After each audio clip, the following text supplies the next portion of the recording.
All right. Listen, welcome to Real Estate and Business. I'm here. This is a special one right here, boy, because this trifecta, listen, we all cut from the same cloth, like literally, literally.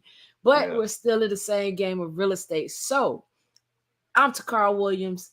This is Mikel Key, and underneath is Jason Williams, the property preacher. The special thing about it is we're all related. Yeah, it is. For real, for real. No, like in real life, like bloodline, Exactly. For bloodline. We real. ain't play cousins. We for real, for real. Me and Mikel, we got the same barber right now. Oh man. So look, but yeah, go ahead and kick us off, man. We gonna get this started. Hold on a second. Let me get him back up here. Got him back. There we go. All All right, right, he's back.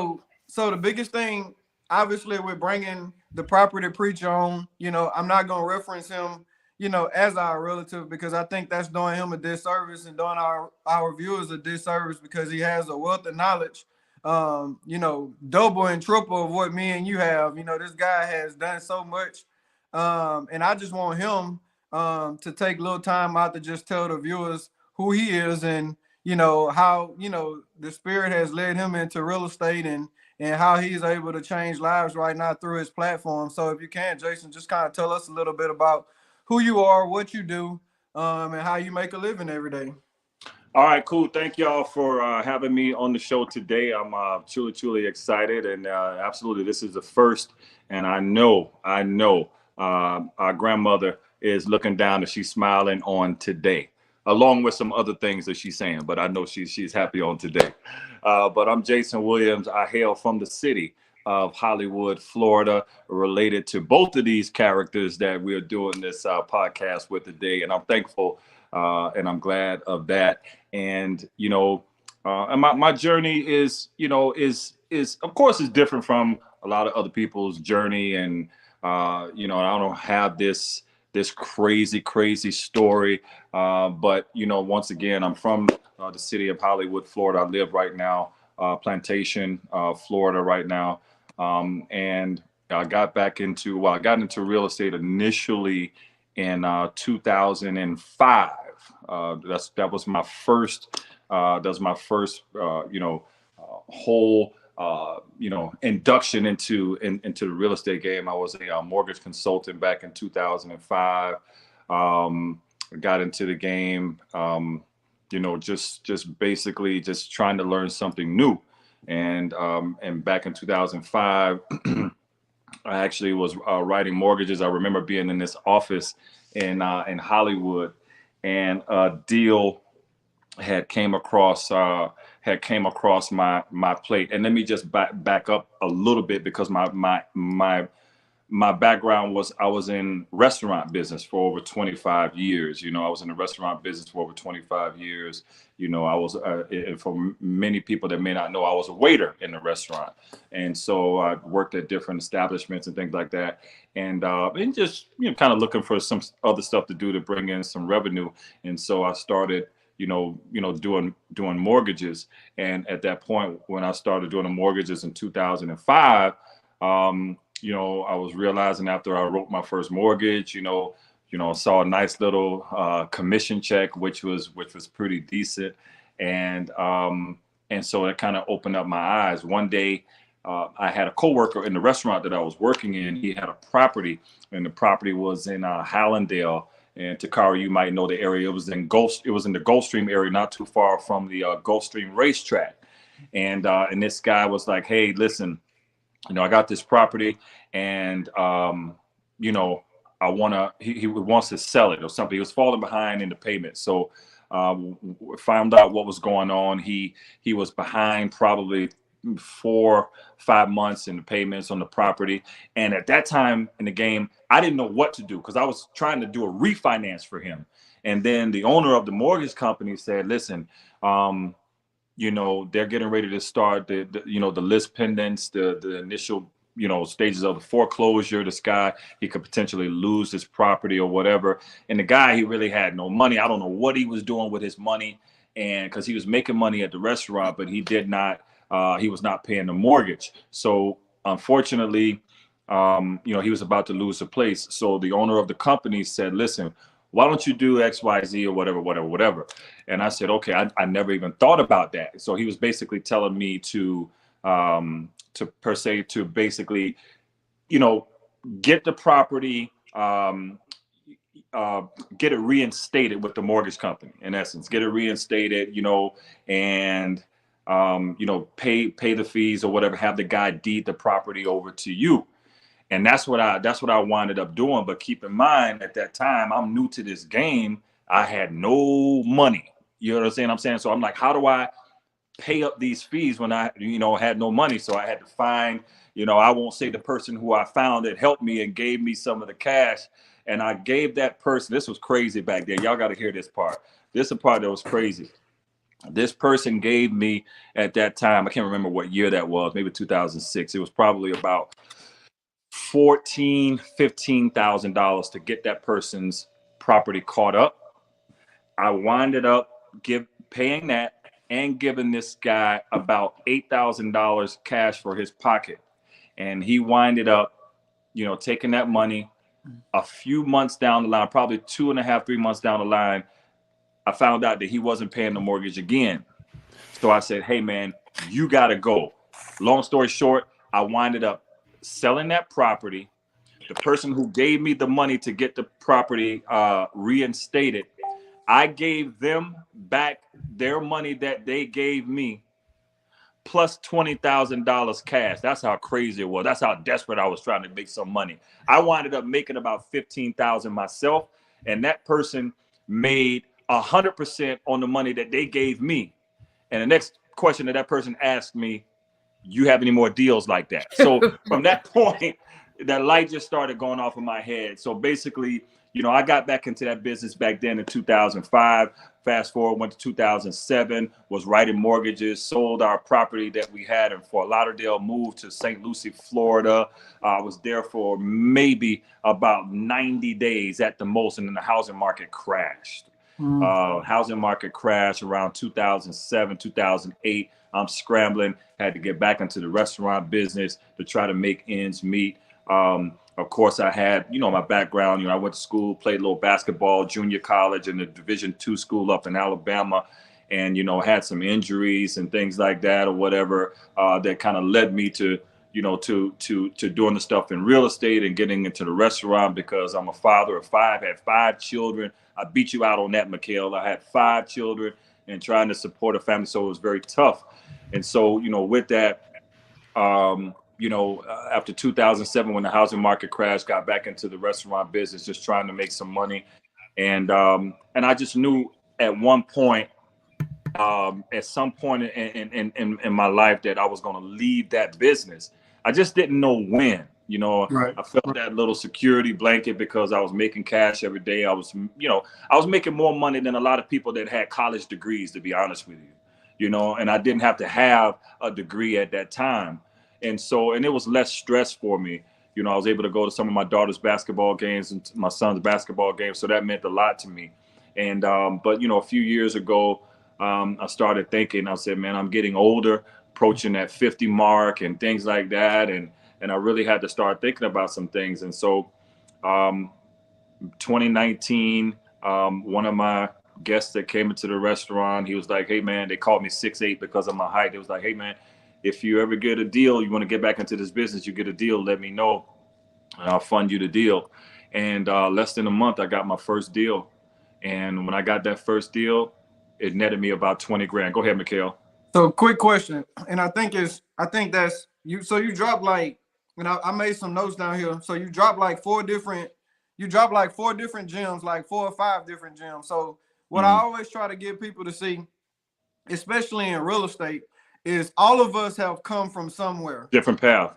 Right. Whether it's Toccara playing professional basketball, then getting out and becoming a realtor and finding her way into, you know, wholesaling or whatever that may be. For you, it was more so basketball to life to, you know, mortgages, restaurants. And then by chance, you met somebody. But the thing about it, and what I always try to get people to see, is you got to be willing to jump out there on your own. Exactly. And you had already had some skin in the game you know, but you develop the skin by, number one, being willing to go into the mortgage business, Right. you know, write mortgages. And so many people, like, they're looking at, I want to be a investor and I want to develop property and I want to build apartment buildings, or I want to, you know, and let's just start with that $10, $15, $20,000 project first, you know, because it's the small projects that are going to lead to the bigger projects, you know. So can you just kind of, I want to clean it up a little bit. Can you just kind of talk about, all right, so we've already established that you did your deal, then you move forward, then you met that contact and he put you into that deal. So let's talk about like that first deal that you made $20,000 off. Like what, like how did you identify that deal and how did you structure it to where not only you made money, but the guy that gave you the money made money? Now you're talking about that first deal that I told you when I was in the mortgage industry. Or No. The deal when you met the money contact. Okay, gotcha. So basically, once again, the guy told me that he would write the, you know, he would give me the money for the deal. The property came to me. It was in Fort Lauderdale. Got the property for about, I think it was $98,000, and I got that property. I can't remember, you know, all the specifics, all the money that I put into it, but I know I got it for $98,000, and I had to do a nice amount of work to it or whatever. I think we put in another bathroom and some things like that or whatever. Another bathroom, completely renovated the house, and I might have put about 50 something thousand dollars in there, into that house, maybe 50 to 60 thousand into that house. So you had a contractor, you had already had your contractor people in place. So when you found the deal, you had your contractors, they gave you price. So you already had your team assembled. Correct. I already had the team assembled. Perfect. And just ready to go into the place, and we went in there. It took us about, I want to say maybe about 2 months to completely get the place together. Wow. And like I said, you know, we went in there, did our due diligence, and got the place all cleaned up, turned it around within about 60 days. And I winded up, you know, putting it on the market. I think it was around 225 or something like that, you know. But at that time, here it is again, you know, I was still learning this business in 2019, and of course had a high interest private money loan. And even at that time, to be honest with you, my lender gave me a little bit of money, but then I still had no cash at that time. So I had to borrow some extra money, you know, to make some things happen with that property and things like that. And had to wind up paying a certain amount of money back, because it was a first deal for me. It was a new beginning for me. And I'm not ashamed to say this, because I tell this story all the time. But, you know, I have wound up having to pay a lot of money back on that deal, but I still netted.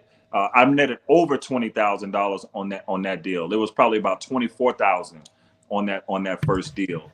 And keep in mind, guys. So what Jason is telling y'all is so impactful, because I can't tell you how many deals I've missed out on, because as I started adding the numbers up, my number was smaller than the people who was actually putting all the money up.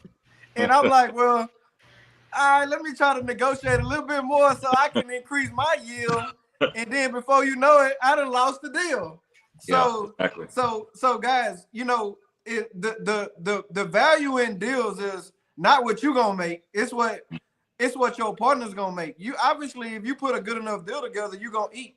But what Jason's basically telling y'all is he put a good deal together, and not only did the people who gave him the money made money, but he made a little money too. You know, so I just wanted to make sure they understand that real estate's about everybody making money. You know, so many people lose deals because they're looking at it only from their standpoint. Like, how much can I make? Oh, I can't make but this amount, so I ain't gonna share it with nobody else now, because, you know, I'm not making what I thought I can make on the deal. So exactly. Sorry, yeah, but I want to just interject with that. So no, and that's good what you said, and I'll let you go ahead, Toccara. But you know, those two deals, I mean, that particular deal, just so you all understand, I had absolutely no money to put those deals together.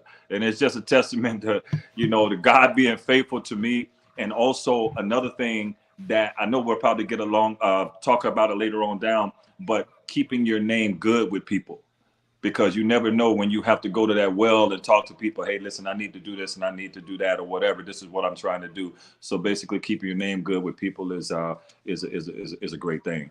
Yeah, that led me right into the question that I do want to ask, because it's strategy, right? You have a strategy, and then within your strategy, you have a mindset. Because like Mikel is saying, even what you're saying, some people want to break the bank when they do their deal. Like they're like, no, I need to get this amount of money. What's your mentality and your mindset and You, strategy behind when you do get these deals? Like, does it matter to you if you're making 15, 100,000 $100,000? Like, what does that look like for you? you broke up a little bit towards the end, but I'm wondering Okay. if you all have seen that little clip on YouTube or Facebook with Denzel Washington and Jamie Foxx when they're doing that little interview, and Denzel looks at Jamie Foxx and like, I'm leaving here with something. So, so my mentality is I'm leaving here with something. So it just really depends. But honestly, it would realistically depend on how much work I'm doing. You understand what I'm saying? Because like I'm a traditional flipper. I go in and I buy the properties and I take my guys there, and because you know I go in and renovate it and we turn the whole thing around. And there's a lot of work into that stuff. You understand? People don't realize there's a lot of work. You know, I drive, I go get materials and things like that or whatever, and you know I help my guys out sometime or whatever because I enjoy doing it. But there's also a aspect of it where people will wholesale, you know, properties. So here's the thing. If I'm wholesaling the deal or whatever, I don't put no money into it. If I can get $5,000 out of it, it's all good. I'm trying to get more, of course, but I didn't put any money into the deal. So something is better than nothing. Mm-hmm. And in the words of Denzel Washington, I'm leaving here with something. So something is better than nothing. That's how I look at it. But if I'm flipping the property, you know, I'm honestly, now that I've been in the game since 2019, I'm looking at it right now, realistically, I got to be making at least a minimum of 40,000 on a deal. That's what I want to be looking at least $40,000 on a deal, because where we live here in South Florida, we know the cost of living here in South Florida is very high. The materials and things like that and stuff that you have to go through. So $40,000, I don't think that's being greedy. I don't think it's, you know, being over the top, but that's like a minimum for me. And of course I made more, but I don't want anybody to be, you know, blindsided as well. There's some times where you might not make that money and you put in a whole lot of work to a property. You understand? And you might make less than that. You could potentially make 30, 25, 15.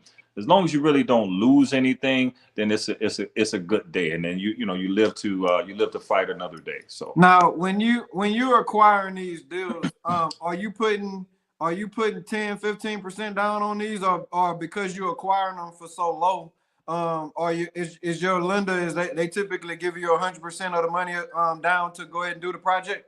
Yeah, that's a great question, because that really depends on the deal. Because you remember the place that we did in Melrose or whatever, at 270, I got 100% on that property. There's been two or three properties I gotten 100% financing on the deal, and so you know, with that, you know, I get that, and then sometimes I'll get properties where I have to put, you know, 15, 20%, because you know the risk might be a little bit higher. But some deals that I get, by the grace of God, they have just been no brainers, and the lender that I use, he's like, let's do it. I'll give you 100%, and it gives me a nice percentage for the rehab budget. So it's a great thing. It's a great thing. Wow, I've been trying to get Like real estate is one of those things where I was just stupid enough. Like my first investment projects was two spec houses. Okay. Okay. And I borrowed like 360,000 to do two of these houses. And I Okay. knew nothing about real estate. Okay. Okay. My first experience with doing an investment project, I handed a contract to $80,000 and I went out to the project for 2 weeks straight and nobody showed up. So I was Wow. like, man, went home You were sick, sweating. You were sweating. sweating. But all right, so another gem, guys. So one thing Jason talked about was structuring deals, and I always talk about that 80% loan to value rule in real estate. They say 70%, but down in the South, obviously our house values are a little bit cheaper than y'all's where you're at. So typically down here, if you structure a good fix and flip or a good spec house, you as long as you can keep the cost under 80% of that projected loan to value, you could get 100% of those funds up front. So for newbies and people who don't have money, that like myself, like I had a good job, but I didn't really have a whole bunch of liquid cash. So an easier way for me to enter the market was to just go and start doing investment projects while I was building houses from the ground up. Now, if I'm in South Florida, the easiest way for me to get into the market might be wholesaling, because your capital requirements are a lot bigger.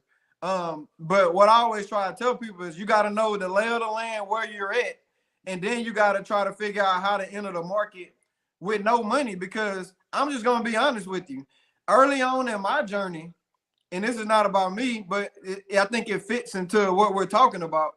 Early on in my journey, when I tried to go out and borrow money from people, I thought I understood the industry, but I didn't have enough skin in the game yet to understand how to use people money. So a lot of what I did in the beginning was I made a lot of mistakes with my projects because I truly didn't have the knowledge that I thought I had. So if I had went in as a wholesaler on the front end, I probably could have gotten more knowledge out of the investment game. So I always try to encourage people in the beginning, unless you got a good mentor and you got somebody with you that have really done it, don't go into real estate head first spending $253,000-$400,000 because you can take a real L that could ruin your whole life. Wise words. Absolutely. So get in the market with no skin and put a little bit of your skin in the game. So when you perfect your system, then now you could just blow your system up and keep redoing it and doing it and doing it, and that's how you really eat. But you're how many years in the game now? You 2005, so you got 18 years of real estate experience. Yeah, off and on. Realistically, like I said, in 2005 is when I really got into it, and in 2000, I would say 2008, I was sick of it because of what had happened with the housing market, and I was just for a long time, I was just like, I was very reluctant to go back into the real estate business. I know I didn't want to write mortgages at that time. I was just like, because they had changed the whole, the dynamics of it. Everything had changed. And from what I knew, everything had completely changed. So it was just so different. So I stayed in a safe place, that I knew that I could make a little money and not have all of that headache and all of that stuff. And then, when 2019, well, around 2018, when I started really, getting that feeling that I wanted to do something different. 2019, I'm sorry, is when I hit the market back again and started getting back out there.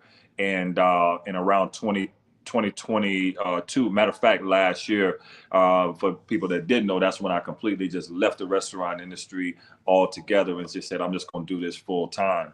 So, for anybody that's out there watching, one of the things, Mikel, that you said there's paramount, it's absolutely paramount, and that we don't do. Maybe it's because of selfishness, maybe it's because of, we're just being naive or whatever. But some of us don't like to have that mentor. I can do this on my own. And guess what? I was that way at one point. I was like, I can learn this stuff on my own, but you need somebody who's gonna, lead you that way to show you certain things. Because you said it. You said you made a lot of mistakes and you lost a lot of money along the way, and I have too. And a lot of people, we highlight the stuff that you want people to see.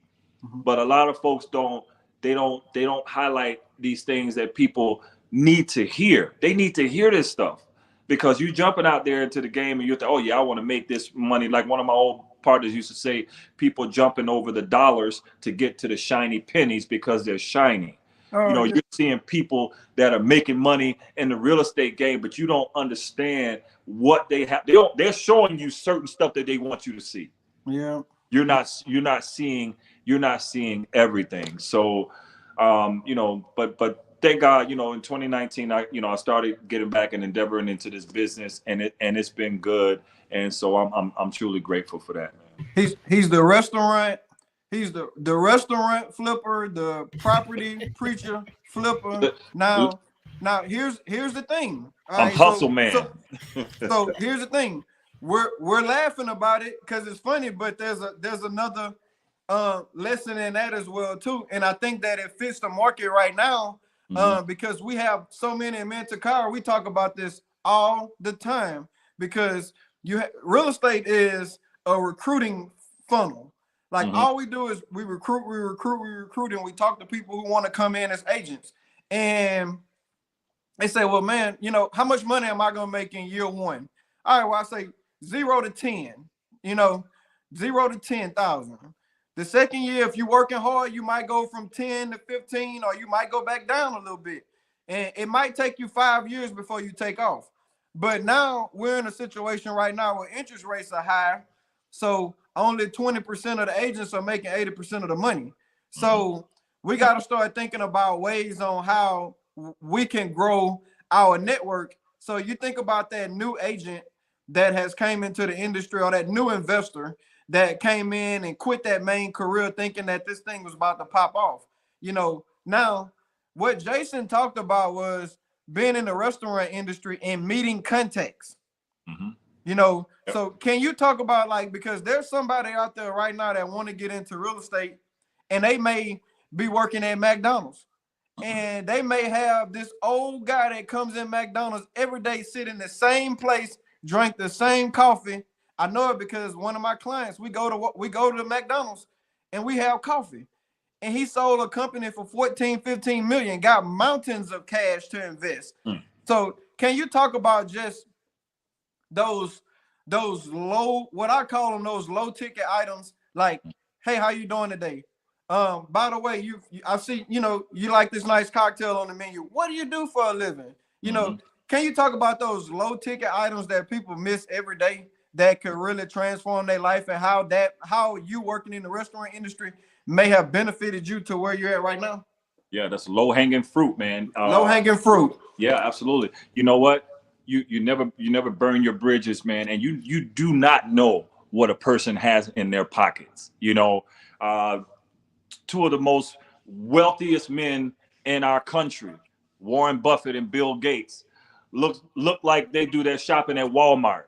And you know, when they do very unsuspecting, very sorry about that, cuz I know that's where you shop at all the time. My bad. But you know, you hear these guys, man, that are worth together probably $1 trillion. You know, but don't look like they have 2 nickels to rub together. And so, you know, with that, you know, I've met so many people over the years, and what you said is very, very powerful, because, you know, we meet people unexpected every day, and we got to be careful. There's a biblical passage that says that, you know, be careful, you know, who we are in the presence of, or be careful of who we entertain, because we could be in the presence of angels unaware. The thing about that is you don't know who you're in the presence of at times. That's why, you know, we need to treat people, you know, basically the way that we want to be treated. You know what I mean? Be kind to people, be nice. It costs nothing to really hold a conversation with somebody. And I know sometimes people can be a little, as we say, aggy, or however the young people use this terminology. But, you know, once again, for me, I've always, in the restaurant business, I've always seen myself as a person sitting in that seat.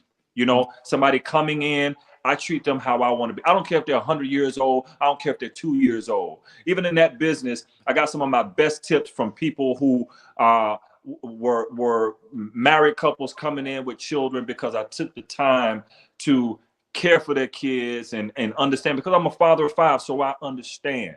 And then, you said something a minute ago about agents or people that want to come into this business and are thinking about, potentially, coming into the business and letting their other business go. Listen, I wouldn't recommend you do that right now. You know what I mean?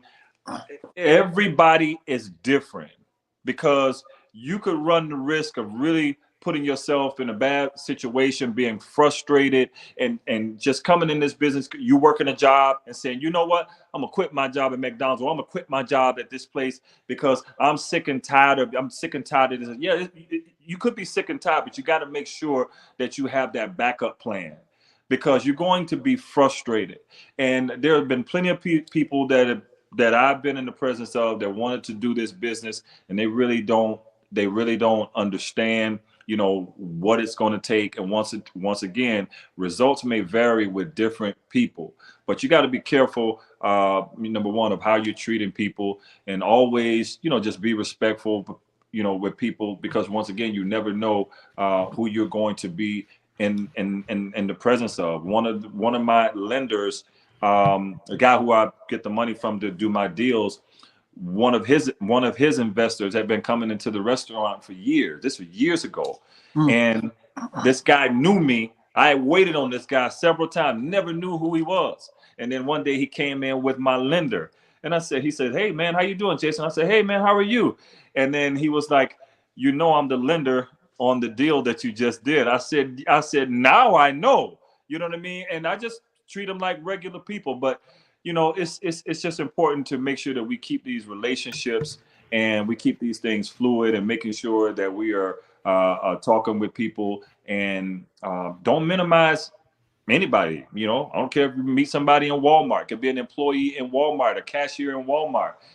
They need a roof over their heads too. And I'm not minimizing anybody that works any place like that. But those deals, I closed so many deals when I was in the restaurant business, at least 5 from employees.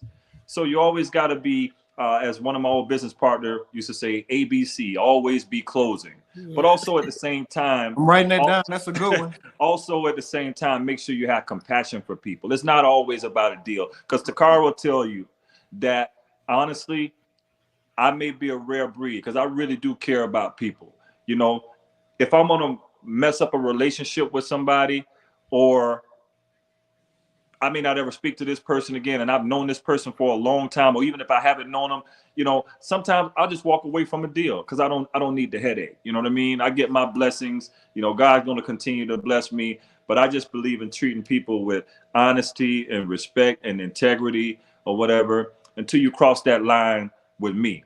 I may not go back and forth with you, but I know how to cut you off. So just so we can put that in context, guys, because right now this is 20 plus years of experience with doing investment projects and stuff, and basically what he's hinting at is how to properly vet and bring on partners and people that you can do deals with. And I think especially in the Black community, because even we can take this from the boardroom to the locker room to wherever, but we're always fighting for a position somewhere. So what used to happen to me was, when I finished college and I went to work in corporate America, I was always fighting for one position with like 25 of my other brothers. So it created a divisiveness, but also deep down inside, like I always feel like all Black people at the end of the day, despite anything, like we kind of want to see each other win. We just want to be winning together. Exactly. But what happens in real estate is, and my gosh, I can write a book on this from firsthand experiences, not from what somebody else told me, but the unprofessional aspect of not doing the minimum things. Like if me and Shika and Jason agree to do an investment project together, it don't matter that we're cousins. We still need to make sure we have contracts in place, because if y'all don't know, Mikel got 26 kids and paying child support in Louisiana, and we about to make a fat check and then a lien show up or something because of something I did that y'all didn't know about. You know, is the paperwork right to be able to protect that? You That's know, right. or you know, it's just so many things that go into real estate deals, and I can tell you, I got a handful of people that I loved and cared about that because of real estate. We don't really talk anymore, and it's all because we just didn't do that stuff on the front end. We relied on that relationship that we had and brought it to business. And no, Yep. business has to be done on paper. Yep. Right. That was actually something that I was going to ask Jason when he finished talking about, just business, because a lot of people want to get into it, and we have a lot of people in the world, in our industry, that know how to make money, right? A lot of people know how to make money.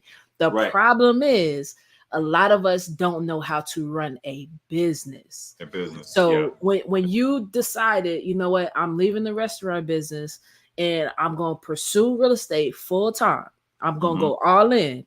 What about the business aspect did you learn that you didn't know before? Man, I would say the number one thing I learned about this business that I did not know before is the tax part of it. Man. Cause hold up before you, I'm gonna let you talk, but look, I'll be checking my mail every day trying to see if something gonna pop back up from 6 years ago. Man, I'm sitting out here right now looking out the window, making sure theirs doesn't show up. Theirs is the IRS. No, it's funny, man, because keep in mind, and I say this with all humility, that and Kel, you were out there in the corporate world. You worked. I think you were saying on one of your videos. I think it was Lowe's, whatever, where you worked at, but being out there, you made a certain amount of money. Whatever position you were in, you made a certain amount of money. You knew, okay, I'm working for this company. I get my W-2s and I go, to my tax person. Maybe I might get a little something back, or maybe I owe a few dollars. That's how it was with me for years with the restaurant. I was like, okay, I'm making X amount of dollars. I'm good. Maybe I'll get a little return. Maybe I'll owe maybe a couple of $100. But in 2020, in the year of the pandemic, that was a year I made, and I won't say my income. That was a year I made the most money.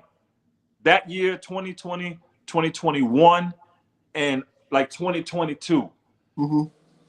Unbelievable, the bracket that I went in with my taxes.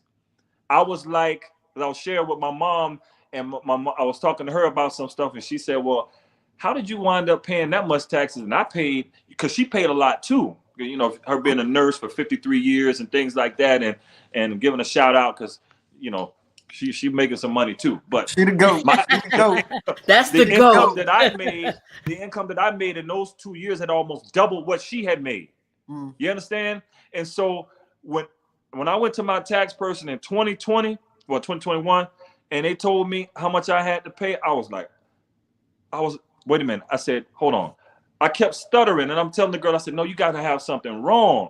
She said, no. She said, no. She said, we went over this 3 times, and I'm like, no. So let me explain to you what happened. Let me explain this deal, this deal, this deal, this deal. She said, Jason, that's what it is. And she said, you're in a different bracket. And I was just like, I felt like I got hit in the head with a bag of nickels. And it just really, really, it threw me for a loop. And I was just like, wow. 2020, 2021, and 2022, it put me in a whole different ball game. So taxes was number one. So when you flipping property, guys, just for starters, you got to pay capital gains. Okay. Yep. And it's about 20% if I ain't mistaken. Yeah. 25 to be safe. Okay, guys. So check this out. So Jason brought up the taxes. So let's also add ways that we can reduce our taxable liability. So that's why it's so important to buy rental properties. Because when you own rental properties, then now you got depreciation, you got your mortgage amounts that you can write off, you got your property taxes, you got maintenance. So I stumbled up on the other side of the spectrum, which was the rental side, because I started buying apartment complexes and stuff like that. So my tax deductions is so much every year just off of depreciation that I get to lower you know, the amount that I owe the IRS, you know. So, and there's some other hacks that I've used. Like I've done a lot of my stuff out of one entity, because if I'm building houses in one entity and I'm doing, it's just, it muddies the waters up on a lot of things. But I'm just gonna add 2 pointers on what Jason talked about with taxes, guys. Always think about 1031 exchanges, and then also buying long-term rentals, because you can explore so many different tax deductions through real estate with that. But good point, Jason. I just wanted to throw that in as an actionable step that they can research and understand how to reduce that tax liability. Pay those taxes, or make an arrangement to pay those taxes. Make an arrangement. I'm just telling you, you're gonna be making some arrangements. My discipline ain't on that level yet. Like, I'm just but they'll be like Goody Mob. Who's that peeping in my window? Looking for you. Guys, Toccara, that was a great question. What other question you got? I love your questions. What you got for Jason? So, all right, let's talk about, because a lot of us, again, we come from different backgrounds. Everybody comes from something different. How much of your background, of you coming up, how much of your upbringing helped you become who you are today in real estate? Like, how has that affected you being successful in this business? You know, I think, listen, for me personally, my upbringing had a lot to do with it, because like I just said a minute ago, my mom, for example, working her job for 53 years, and not minimizing that or taking from that, but we've all been told to, you know, go to school, go to college, get a degree so you can get a good job or whatever, and then you can work 40 years of your life, you know, and then after those 40 years or however long you got to work, and then you sit there and then you retire, and then that's it, you know. But you know, I look at it, you know, my grandmother, you know, she was a housekeeper like many other African American grandmothers that we knew, but I knew that she had that work ethic. My mom had that work ethic, you know. And when I looked at my aunts and things like that, my aunt Susan Cooper, she had that work ethic. So, you know, learning from those ladies, and just learning from even my dad. My dad worked 35 years in construction, and so, you know, like my upbringing, I saw people that were working hard around me. And I think, Mikel, even your grandparents, you saw them, you know, working hard. So that stuff got instilled in you early.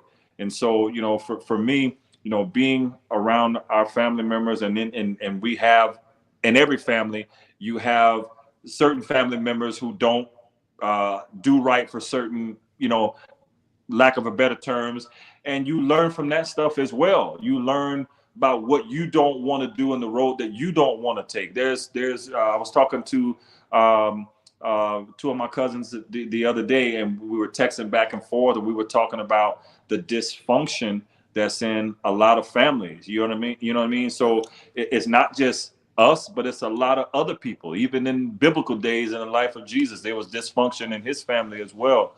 So I learned a lot along the way, and learned a lot of things to do and a lot of things not to do. So my upbringing, it really played a big part of you know, of my life right now, and even my life right now, and how I love to honor the people who brought me up. My mom, my dad, of course, Lily Mae Williams, and others that were in our family, you know. So I try to honor them and carry that last name and carry it well. And I don't want to, like some of these prestigious families, I wouldn't think of disgracing this last name. No, I think, honestly and truthfully, you know, Jason, I think you're doing an amazing job. And I think that,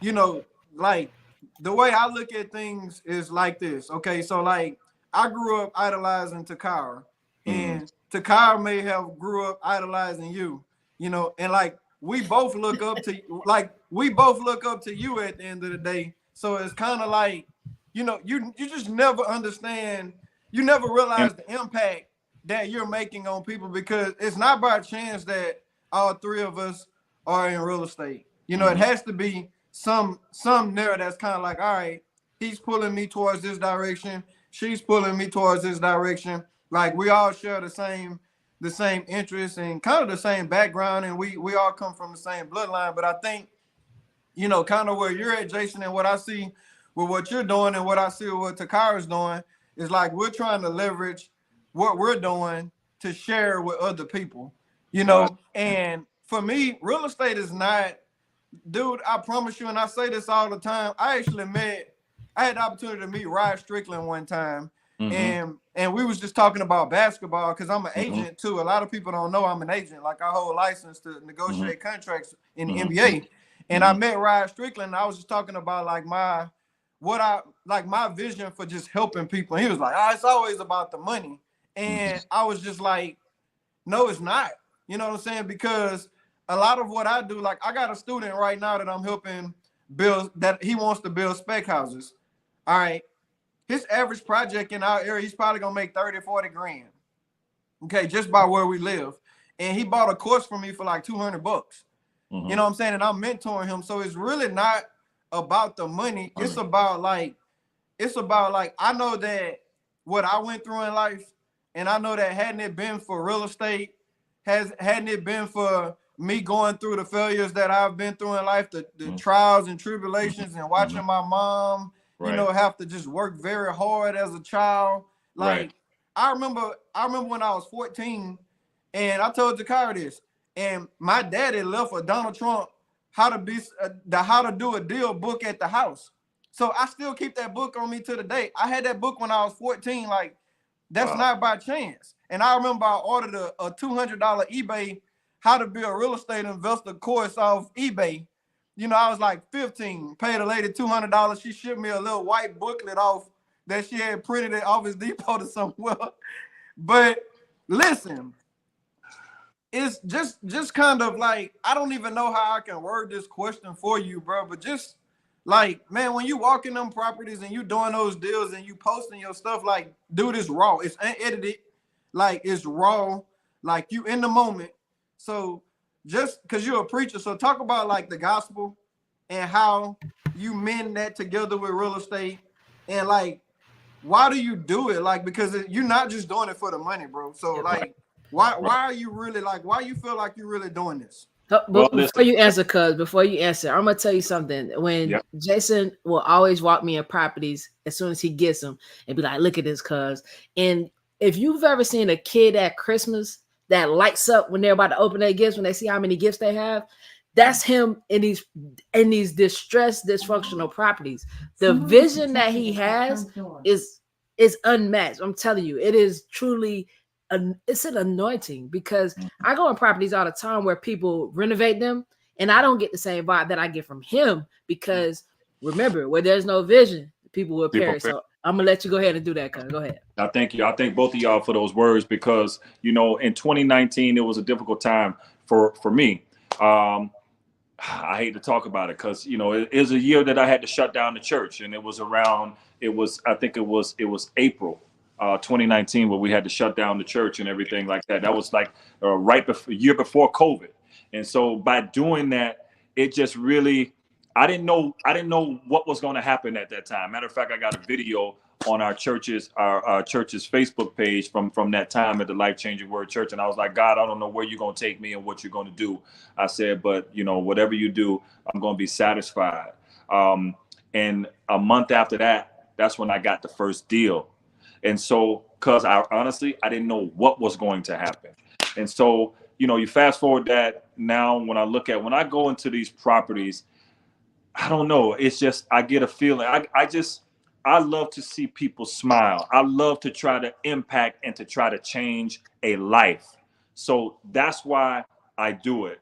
And I think that somebody made this comment that said that if you love what you do or something like that, you'll never work a day of your life. And I really enjoy it. I enjoy what I do because, you know, it impacts families, it impacts people, and I just love taking something. That's what God did for me. You know, he took me when I was all messed up, and he, you know, took me from the rawest stage that I was, you know, not as polished and cleaned up as I am right now. And I'm still not what, you know, he wants me to be. But he took me from that point, and he brought me to where I I am right now. And it just shows me that, number one, that God is still the potter and I am the clay. And so however he molds me and shapes me and allows me to do what I do, that's what I'm going to do. And you see me, cuz, give stuff to people, whether it's massive credits on properties, cash back at closings, leaving furniture in the property. I'm talking nice furniture. I'm not talking about junk. I'm talking about beautiful stuff that I bought and left in there as a gift from the property preacher. I do what I do because of the love of God that's in me, and because of the blessing that God has allowed me to be in this position. You're gonna have to give Monica Key some advice on that, because every time we evict somebody, she go in there and she redecorating the house. She done throw away so much furniture, man. She every month she got a new furniture set. You got to talk to that lady about doing things the right way, bro. It's all good, man. You know, hey, just pray for her. God gonna touch her. We gonna touch her. Trust me. We can't take none of this stuff with us, bro. Believe me. We can't take none of it with me. She gonna get you, man. Man, you better hope she not watching this video. You in trouble. I think you ain't gonna be invited back for Thanksgiving. Hey, so what kind of deals are you tell us about your portfolio? Like, what kind of deals are you looking for right now? Like, what's next for you? I'm looking for deals that's gonna make money, to be honest with you. Okay. Listen, we get a lot of things misconstrued. I saw somebody post the other day on social media that money is the root of all evil, which is a lie. It's for the love of money is the root of all evil. But the Bible also says money answers all things. And with that being said, I'm working on a couple of projects right now. I got a place right now that I'm selling, renting, whatever. I got another place right now that's under contract that I'm selling. I got another place that I just put under contract that I'm getting ready to wholesale. And I'm looking at another property. I'm going to meet an investor in about an hour for a place that's down in Hollywood. Wow. That I'm looking to potentially get up under contract and also sell that one. So, you know, we're going to keep the wheels turning and keep everything moving and keep everything growing and try to allow this business to keep growing, and whatever God's will is, man, that's what I'm going to do. And every single day I'm learning. Every single day. I have not yet arrived. I'm still learning. I'm learning for you all, whether y'all know it or not. Y'all talking about me, but to see the younger breed, you know, y'all learning and surpassing me, because Toccara will tell you, I don't know nothing about these podcasts and videos and things. And every time I talk to her, she's on a Zoom or some kind of video. And Mikel, I see your stuff. I got to get with it. You know, I'm just a regular person. I'm just like, man, I'm so stuck in these old ways, and I want people to understand this. No matter what age of the game that you get in this business, whatever works for you, do it. Yep. If it's bringing you money, do it. Yep. Just because somebody else is a social media guru and all of this stuff, you think that you have to do it. Maybe that's not your bag, you know. So I'm good with certain things, and I'm good where I'm at, but I am trying to learn. So y'all gotta bring me in, just like you reached out to me for this podcast. Jason, bring me in. Gotcha.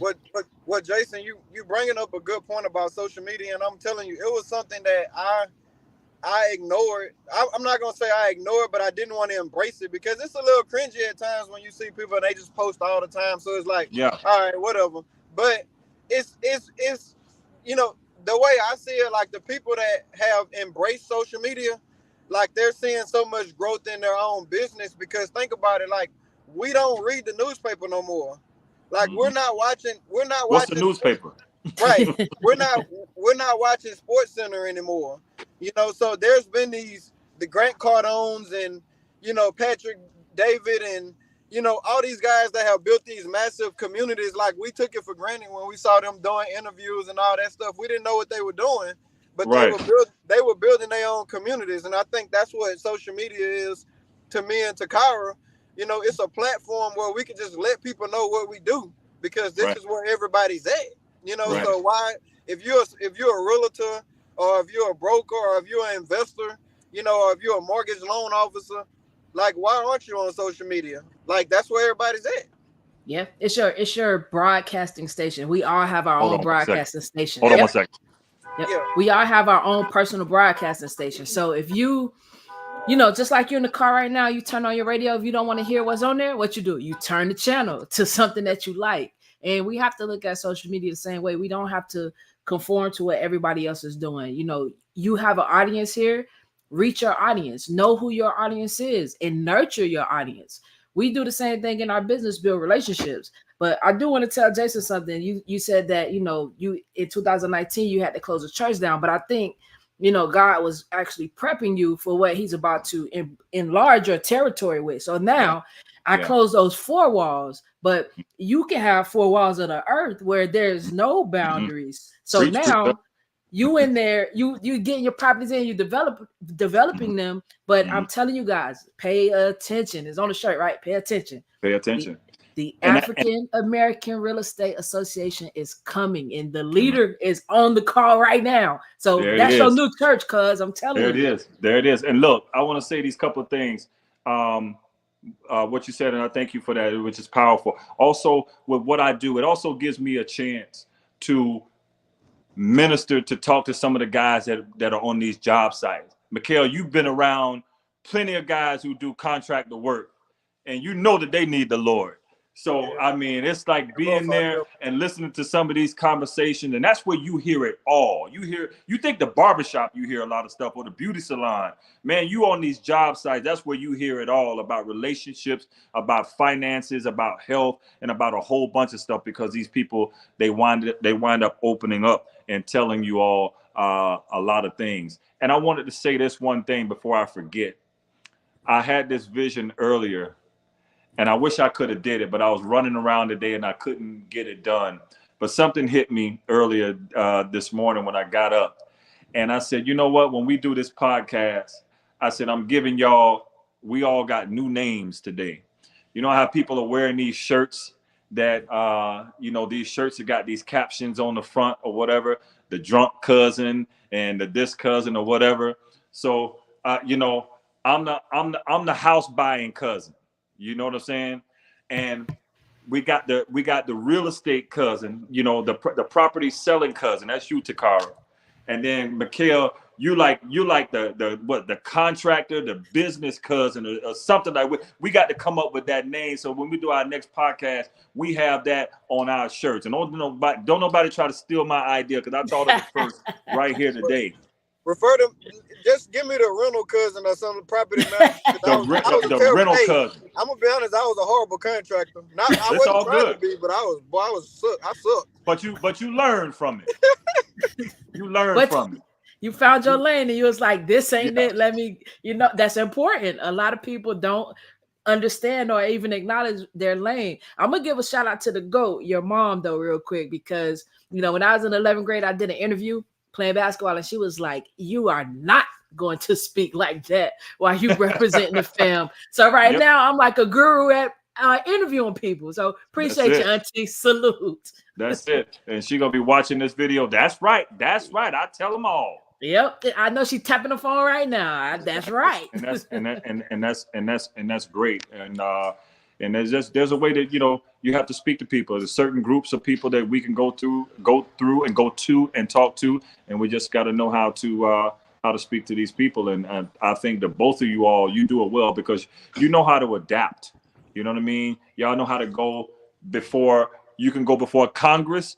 You can go before the well-spoken, and then you can also go around the corner to the corner store and kick it with somebody over there and talk to them about certain things. So we got to know how to do it and be able to speak to all types of people. So that's cool. So, Jason, before you go, we definitely, Mikel, you got another question for him, or? No, I was actually researching. I was gonna tell cuz he might need to do some of them flip projects under the church, because I don't think the church got to pay taxes. See, that's why you say he the business cousin right there. That's right. You see, that's why he the business cousin. Is to be sold, not told. Come on, man. Oh no. The doors of the church are open. Pass the offering plate. Man, you killing me on this one, man. Oh man. Any way to get out of paying them taxes, boy, I tell you. The views of this podcast are not directly We are not giving out advice. We are not attorneys, CPAs, any of that. Please revert to your accountants and exactly. attorneys. Hold on one second, Disclaimer. boy. Hold on one second. Yeah, Don't go yeah. to. Hold on one second. One second. Okay. Cause you something else. Hold But on. that's real though. How many people actually do buy homes under under the church name so that they don't have to pay taxes though, for real? Yeah, yeah. Nah, I'm actually headed to eviction court now, so you know. Auntie said jail time. You do that, you Man. go. She said jail time. I ain't going. I ain't going. The views of this podcast are not directly the views of the individual speakers. This is only for entertainment purposes. Yes. Only for entertainment purposes. Oh my goodness. But do you have any final words for anybody that's listening that's gonna potentially come back and listen to it later that you would like to provide? Yeah, listen, I know we clown around and we joke because we family, and I know a lot of people do it. And but there's a serious side of this business, and I know that people want to get into this business because they want to, number one, they want to make money, they want to have a lifestyle change, or they're just looking to do something different. But I would just advise for anybody that's getting into this business, just be true to yourself. And no matter what aspect that you get into it, because you have a few aspects right here. You got the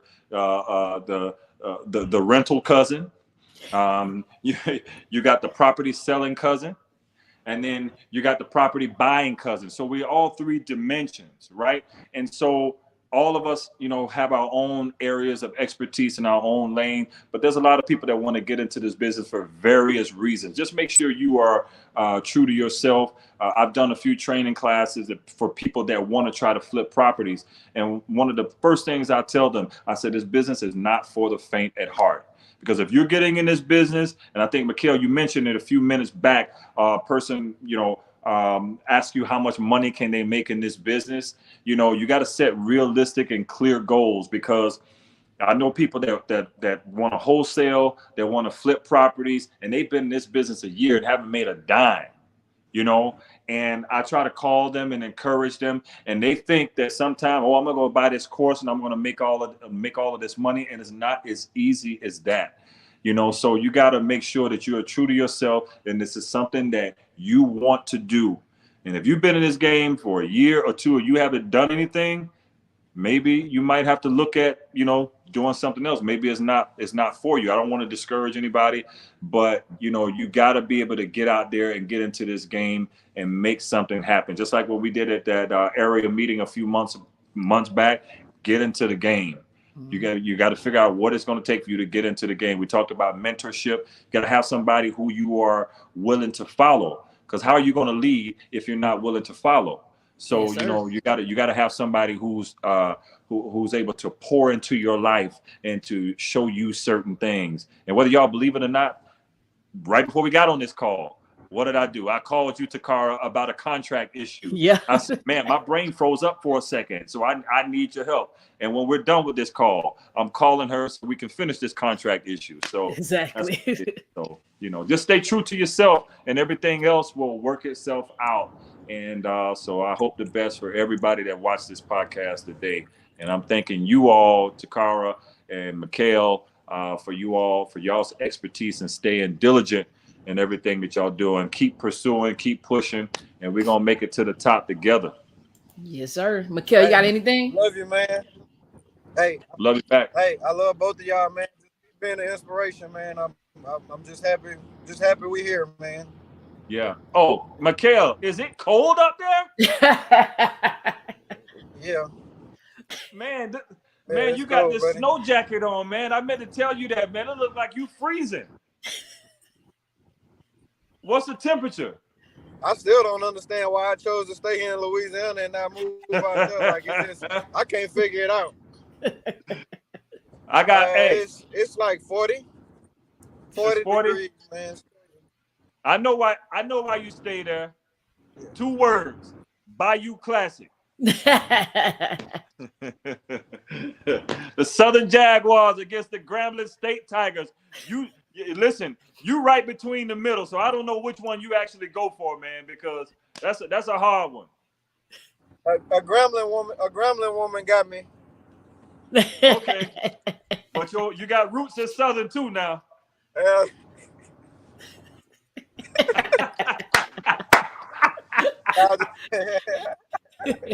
Y'all get out of here. Y'all get out of here. Man, you funny, man. You funny. Hey, love y'all, man. I pray that we can do this again, and hopefully, in all sincerity, that somebody got something out of this. And I know that God's will, we'll get a chance to do another one very, very soon, and and hopefully answer some questions for some people that may have some questions, when we do the podcast. And like I said, I'm still learning. I'm learning on the fly, and I'm glad I was able to do this with you all today. And hopefully, we can pick it back up soon and do it again. Yes, indeedy. Y'all be good. Y'all know what I say. Pay attention. Pay attention and pay your taxes. Pay attention and pay the taxes. All right, guys. Take care. All right. Peace out.